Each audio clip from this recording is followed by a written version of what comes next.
Hey, Miss Akili, Banjo, it's Dave DeRocher, and I'm just responding to your post. I just watched it. You did a great job, and I really enjoyed it. And I used to live in Virginia, so I'm familiar with the great state of Maryland as well, the bordering state there.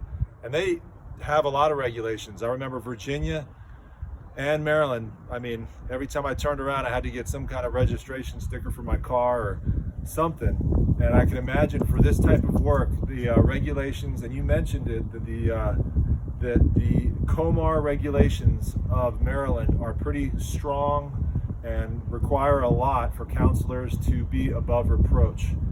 And you spoke about this informed consent, and one of the things that stood out to me is you said you wish it could have been thicker. You wish it had more information because it really didn't match up well with the Maryland's stronger code of ethics. Obviously, the person who did it was in the state of Texas, so not sure what their requirements are there, but I do know Maryland, I do know all around the DC area requires quite a bit of paperwork, I'm sure the informed consent has to be robust and a lot has to happen there.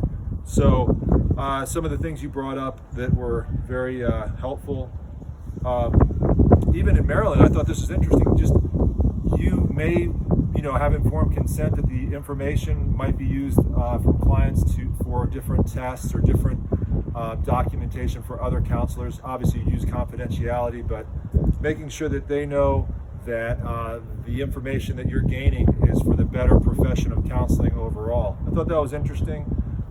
The advertising side of things, being very careful that you advertise in a way that is not misleading. You don't add credentials to your great name and act like you're more than you are. You got to be very careful there. So I thought that was interesting.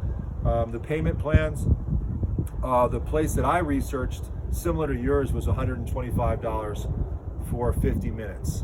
And so that may be across the board pretty common amount of money to charge.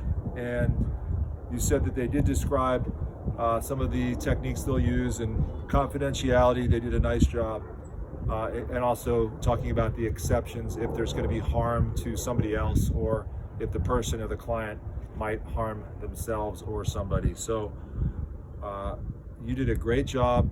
I learned a lot. It made me smile thinking about the great state of Maryland. And keep up the great work.